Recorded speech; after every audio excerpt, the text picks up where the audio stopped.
Jadi kenapa Pak Prabowo nggak bisa berusukan? Karena Prabowo bukan dari PDI Perjuangan, Prabowo bukan Jokowi.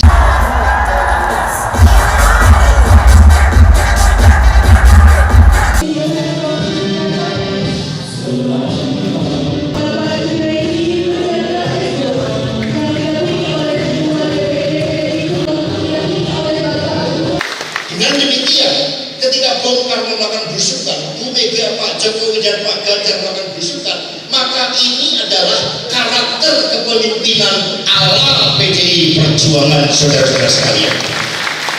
Jadi kenapa Pak Prabowo nggak bisa belusukan? Karena Prabowo bukan dari PDI Perjuangan, Prabowo bukan Jokowi, sehingga tidak bisa melakukan belusukan, saudara-saudara sekalian.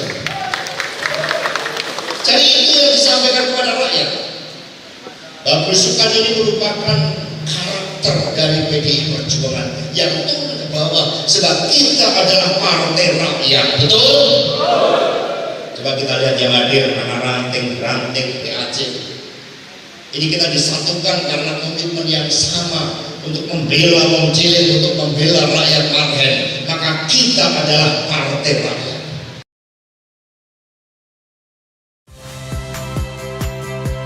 Saya Priska Clarissa. Saksikan program-program Kompas TV melalui siaran digital, pay TV, dan media streaming lainnya. Kompas TV, independen, terpercaya.